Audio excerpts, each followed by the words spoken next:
Hi guys, we're back, and today I'm decorating 3 cakes for you. And can you believe only one of them is a heart cake? I'm actually shocked, but 2 round cakes, 1 heart cake. Let's go. Okay, so this one is 4 layers of Oreo sponge with chocolate buttercream, and she wanted this musical keyboard theme. So I've just applied a edible image of a keyboard, and then I'm going to do the icing over it because it's going to be like a fault line design. And all of my edible images that I used in this video are from CDK Designs. I'm going to tag her. So when you're doing a fault line design, you just want to apply icing to the top and bottom and leave the middle part exposed. Obviously, imagine if you do all that work just to cover the keyboard.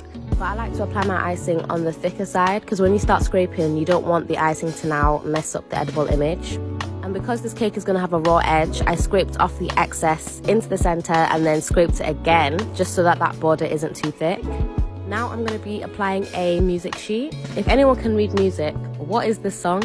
I'm curious. But I backed this edible image on fondant because I wanted to be able to manipulate the shape so it looks like it's floating ever so gently on top of the cake. But this isn't given floating, it's given it fell. So I added a ball behind one of the corners just so I could support it and lift it up.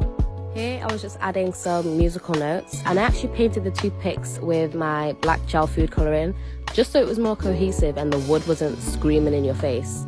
And for the decor, I just added an assortment of balls and sprinkles and more musical notes, and then I went ahead and painted that fault line with some silver luster dust, which I just mixed with vodka. And guys, I love my vintage heart cakes, but after doing these round cakes, they take so much less time. Vintage cakes take hours. I'm just appreciating my round cakes now. On to cake number 2. She wanted chocolate sponge with Nutella buttercream, and this one's quite a simple cake. This one was very easy to do, and she had requested 4 different colours: dark blue, light blue, pink and purple. And it definitely would have been easier if I just put this in a piping bag, but I just couldn't be bothered. Like, putting things in piping bag is fiddly and takes time. But I ordered this new cake comb off Amazon, and I just used that to create some texture along the sides. After cleaning the board, I went ahead and added my edible image, which is Stitch. Oh my gosh, I absolutely love Lilo and Stitch. I'm in the mood to rewatch it now. But I also backed this edible image on fondant just so that it was thicker and easier to apply onto the cake. Added some glitter, of course, and now we're on to cake number 3.